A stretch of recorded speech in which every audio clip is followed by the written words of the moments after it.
ہوں گے, جنت میں بچے بھی پیدا ہوں گے, نکاح نہیں ہوگا کیونکہ جو عورتیں آپ کو ملیں گی وہ آلریڈی آپ کی رجسٹرڈ بیوی ہوں گی. سمجھ رہے ہو نا؟ ہاں یہ کہہ سکتے ہیں بھائی نکاح ہوتا تو اچھا تھا, ہم کہیں کوئی سیٹنگ میں پسند آ جائے, تو وہاں سیٹنگ کا سیٹ اپ نہیں ہے. وہ اللہ نے اتنی خوبصورت عورتیں بنائی ہیں, جب آپ کو وہ ملیں گی آپ بولیں گے اللہ قبول ہے, پہلے سے قبول ہے. تو وہ اتنی خوبصورت عورتیں ہوں گی جنت میں. اللہ لے جائے ہمیں. حرکتوں سے تو نہیں لگتا کہ کوئی جنت میں جائے گا, لیکن بہرحال کیونکہ بھائی دیکھو اللہ نے عیاشی کے لیے جو جنت پیدا کی ہے, اور فری میں نہیں, جو اس کی قیمت ادا کر کے آئے گا, تو مالا عین الرات وہ اللہ ہے.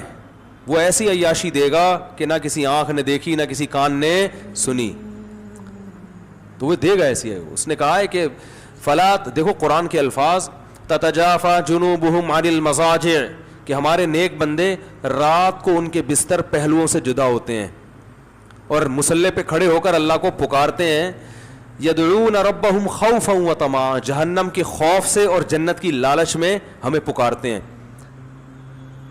اب لوگ ان کو صوفی سمجھتے ہیں, یار یہ صوفی پتہ نہیں مولوی یہ کس ٹائپ کے لوگ ہیں. چلو رات کو آدمی بزنس کے لیے اٹھے, کوئی کانٹیکٹ پکڑنا ہے, اس نے کوئی شپ آ رہا ہے یو کے سے, اس کا وہاں رات کو, ہمارے حساب سے جب رات ہوتا ہے وہاں مارکیٹیں کھلی ہوتی ہیں, بزنس کر رہا ہے, سب کچھ ٹھیک ہے, اس کے لیے نیند قربان کرتا ہے آدمی. لیکن یہ رات کو بستر کو چھوڑ دیتے ہیں, گرم بستروں کو, اور نیند قربان کر کے اللہ کے سامنے مصلی پہ کھڑے ہو کے اس کی عبادت کرتے ہیں, کیونکہ تنہائی میں کہتے ہیں یہ زیادہ اچھا موقع ہے اللہ کو راضی کرنے کا. دن میں تو لوگ ہوتے ہیں نا تو دل نہیں لگتا عبادت بھی, یہ بہترین موقع ہے. تو اللہ فرماتے ہیں جو ایسا مجاہدہ کر رہا ہے, فلا تعلم نفس, کسی نفس کو معلوم نہیں ہے, ما اخفی لہم من قرۃ اعین, ان کی آنکھوں کی ٹھنڈک کا کیسا سامان ہم نے چھپا کے رکھا ہوا ہے. چھپانے کا لفظ بڑا مزیدار ہے, کیونکہ چھپاتا نہیں نا تو ساری دنیا رات کو اٹھ کے یہی کر رہی ہوتی, گناہوں کی معافی مانگ رہی ہوتی, اللہ سے جنت مانگ رہی ہوتی. اللہ کہتے ہیں چھپا دیا ہے, اس لیے 5-6 آدمی اٹھے ہوئے ہیں, ٹھیک ہے نا, پوری دنیا میں بہت تھوڑے لوگ ہیں, اور وہ بھی جو دنیا میں بیوقوف سمجھے جاتے ہیں, جن کو ان کی بیوی پریشان کر رہی ہے کہ عجیب قسم کا آدمی سے ابا نے شادی کرا دی ہے بھائی.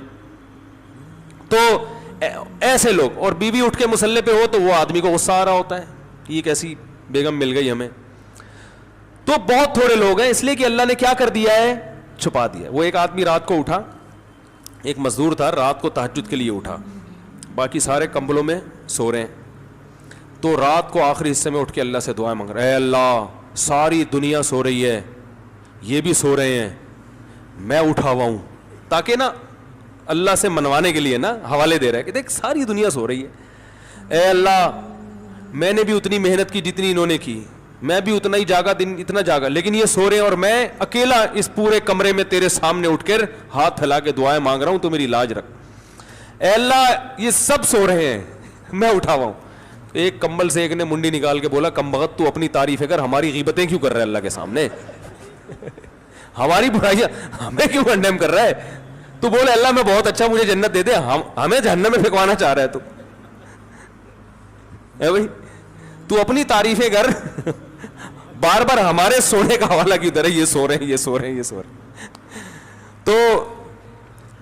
تو اس لیے بھائی اللہ نے ایسی آنکھوں کی ٹھنڈک کا سامان چھپا کے رکھا. ظاہر ہے آپ دنیا میں جب نظر کی حفاظت, ساری دنیا نائٹ کلبوں میں جا رہی ہے اور طوائفوں سے منہ کالے کر رہی ہے, کتنا آسان ہو گیا زنا, آپ اپنی بیوی پہ گزارا کر رہے ہو, بس یہی ہے اللہ نے میرے لیے سب کچھ اسی کو بنایا اتنی, اور وہ بیوی کم بخت مان بھی نہیں رہی ہے پھر بھی کہ اتنا نیک ہے اس پہ بھی صبر کر رہے ہو, ہے بھائی, وہ پھر بھی نہیں مانتی اتنا نیک ہے, پھر بھی آپ صبر کر رہے ہو کہ چلو نہ مانے اللہ کے لیے. تو ابا کی خدمت کر رہے ہو, اماں کی خدمت کر رہے ہو, بہنوں کی فکر میں لگے ہوئے ہو, پیسے جب آ رہے ہیں تو صدقات و خیرات بھی کر رہے ہو, رشتہ داروں میں آج کل تو لوگ جمع کرنے میں لگے ہوئے ہیں, آپ اللہ کے لیے خرچ کرتے ہو. یطعمون الطعام علی حبہ مسکینا و یتیما و اسیرا, کیا الفاظ ہیں قرآن کے. فرمایا کہ یہ قیدیوں کو کھلاتے ہیں, غریبوں کو کھلاتے ہیں, رشتہ داروں کو کھلاتے ہیں, خرچ کرتے ہیں, یعنی کھلانے کا مطلب ہے.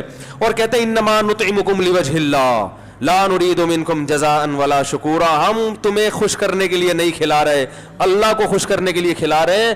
انا نخاف من ربنا یوما عبوسا قمطریرا, ایک دن بڑا سخت میدان حشر کا آنے والا ہے, ہم تمہیں اس لیے کھلا رہے ہیں کہ آج تمہاری پریشانیوں کو ہم دور کریں گے, تو کل اس میدان حشر میں اس کا حوالہ دے کے اپنی ٹینشنیں ختم کروائیں گے.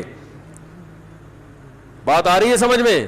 یہی وہ جذبہ تھا جو قرآن سے ان کو موٹیویشن ملی کہ حضرت عمر جیسا سخت دل انسان اسلام لانے کے بعد اتنا نرم ہو گیا کہ خلیفۃ المسلمین ہے، 22 لاکھ مربع میل کے حاکم ہے، اور راشن کندھوں پہ ڈال کے غریبوں کو تلاش کر رہے ہیں بھائی. لوگ کہہ رہے ہیں آپ یہ بوری ہمیں دے دیں، کہہ رہے قیامت کے دن میرا بوجھ تو ہی اٹھائے گا، اگر قیامت کے دن تو میرا بوجھ اٹھا سکتا ہے تو میں اٹھا لوں. یہ جذبہ پیدا کر دیا حضرت عمر جیسے شخص کے دل میں. تو جنت میں اللہ نے بڑا عیاشی کا سامان رکھا ہے، ان میں ایک ایٹم کیا ہے؟ حوریں بھی ہیں. سمجھ رہے ہو کہ نہیں سمجھ رہے؟ تو وہ اللہ نے رکھی ہیں بھائی. جو لبرل لوگ ہیں وہ حوروں کا مذاق اڑاتے ہیں، ہمیں تو چاہیے بھائی حوریں، سیدھی سی بات. وہ تو اڑاتے ہیں، یہ لبرل لوگ ہیں نا، بڑا مذاق اڑاتے ہیں، حوروں کے لالچ میں مولویوں نے چکر میں ڈالا ہوا ہے. آپ خود دنیا میں عورتوں کے چکر میں ہو، حرام. عورت کے بغیر آپ کا گزارا نہیں ہے. نائٹ کلبوں میں بھی آپ جاتے ہو، دوستیاں بھی لگاتے ہو، ٹھرکی ہو آپ. حقیقت ہے کہ اللہ کی وعدوں پر ایمان، حالانکہ غور کرو تو آپ کو اللہ کی باتوں کا یقین آ جائے گا. تو پھر جب یقین آئے گا تو صبر کرنا پڑے گا نا، وہ صبر آپ سے ہوتا نہیں ہے. تو آپ ہو ٹھرکی. تو صبر جو کرتے ہیں جو ٹھرکی نہیں ہوتے، ان کو اللہ نے کہا ہے کہ تمہیں یہ سب چیزیں، کیونکہ جو صبر وہی کر سکتا ہے جو ٹھرکی نہ ہو. جو ٹھرکیوں سے صبر ہوتا ہے بھائی، وہ تھوڑی کہنا ہے جنت پتہ نہیں کس نے دیکھی یار ابھی مزے اڑاؤ. تو یہ لبرل لوگ حوروں کا بڑا مذاق اڑاتے ہیں کہ مولویوں نے حوروں کے چکر میں ڈالا. بھائی مولویوں نے نہیں ڈالا، یہ تو اللہ نے ہمیں بتایا ہے. تو ہمیں تو بھائی حوریں آخرت میں چاہیے. کیا خیال ہے بھائی؟ تو ہمیں تو چاہیے بھائی. آپ اڑاتے رہو، قیامت کے دن آپ کہہ دینا اللہ ہمیں نہیں چاہیے، ہم کہیں گے اللہ ہمیں تو دنیا میں بھی چاہیے تھی وہاں تو ملی نہیں، یہاں ہمیں بہرحال چاہیے. تو لیکن وہ اعمال بھی اللہ ہمیں اس کی توفیق دے. اس کے لیے روزے رکھنے پڑتے ہیں، اس کے لیے نظر کی حفاظت کرنی پڑتی ہے، اس کے لیے بوڑھی ماں کی اف کو برداشت کرنا پڑتا ہے. حدیث میں آتا ہے، کیا عجیب الفاظ ہیں یار، صحیح مسلم کی حدیث ہے، جس کو غصہ آیا نا اور اللہ کے لیے پی گیا اس کڑوے گھونٹ کو. پینے کا حکم بڑوں کے سامنے ہے نا بھائی، ہر جگہ پینے کا حکم تھوڑی ہے. غصہ باپ پہ غصہ آ رہا ہے، ماں پہ غصہ آ رہا ہے، بیوی پہ ناجائز غصہ آ رہا ہے، اللہ کی خاطر اس کڑوے گھونٹ کو وہ پی گیا. نبی صلی اللہ علیہ وسلم نے فرمایا اللہ اسے قیامت کے دن بلائے گا، فَيُزَوِّجُهُ مِنَ الْحُورِ الْعِينِ مَا شَاءَ، جس حور پہ ہاتھ رکھے گا نا اس سے اس کا نکاح کرا دے گا. آپ کہہ سکتے ہیں میں کہہ رہا تھا نکاح نہیں کرائے گا، ابھی نکاح کرا رہا ہے اللہ تعالیٰ. تو مطلب بتا دے گا یہ تمہاری ہے. میدان حشر میں، ابھی جنت میں تھوڑی گئے ہیں ابھی. تو اب سوال پیدا ہوتا ہے، علماء کہتے ہیں جیسا عمل ہوتا ہے نا بدلہ ویسا ہی ملتا ہے. تو غصے کا علاج میں حور کیوں مل رہی ہے؟ کوئی آپس میں مناسبت تو سمجھ میں آ نہیں رہی ہمارے. کیا ہو گیا بھائی؟ بھائی غصہ پیا ہوتا تو ایک گناہ معاف ہو جاتا، یوں ہو جاتا. غصے اور حور میں کوئی مناسبت ہوگی تو مل رہی ہے نا. ارے جیسا عمل ہوتا ہے اسی کے حساب سے بدلہ ملتا ہے بھائی، جزا من جنس العمل ہوتی ہے. تو علماء کہتے ہیں سوال یہ پیدا ہوتا ہے، غصے کی ماں، بوڑھی ماں چیخ رہی ہے، آپ کو غصہ آ رہا ہے مگر آپ صرف اس لیے برداشت کر رہے ہو کہ یہ میری کیا ہے ماں، اور ماں کی غلطی کو بھی برداشت. باپ نے غلط کیا آپ کے ساتھ، غصہ آ رہا ہے کہ میں زبان چلاؤں، لیکن یار باپ ہے، اس کڑوے گھونٹ کو آپ نے، قزم کے الفاظ ہیں، قزم کہتے ہیں نگلنا، بڑی مشکل سے وہ کڑوا گھونٹ غصے کا آپ باپ کے سامنے نگل گئے. بیوی پہ غصہ آ رہا ہے لیکن آپ نے کہا کمزور ہے بیچاری یار، میں بھی چاہتا ہوں میری بیٹیوں کی غلطیاں میرا سسرال، میرا داماد برداشت کرے. تو یہ بھی کسی کی بیٹی ہے، غلطی ہو گئی برداشت کر لو. دل چاہ رہا ہے کہ رکھ کے چماٹ لگاؤں، ہے لوگ کہتے ہیں نا رکھ کے چماٹ مارا میں نے، دل چاہ رہا ہے، لیکن اللہ کے لیے کہ یار اس کو بھی جینے کا حق ہے، غلطیاں کرنے کا حق ہے اس کو بھی. اللہ کے لیے کڑوا گھونٹ آپ کیا کیا؟ پی گئے. پینے کا لفظ کیوں ہے پتہ ہے؟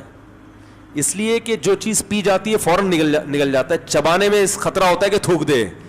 کڑوی چیز ڈاکٹر آپ کو پلا دیتے ہیں، کریلے کا جوس ایک سانس میں پی جاؤ تو پی لیا جائے گا، کریلا چبا کے کھانا کسی کی طاقت نہیں ہے. تو اس لیے پینے کا ذکر ہے کہ ایک دم سے نگل لو بس.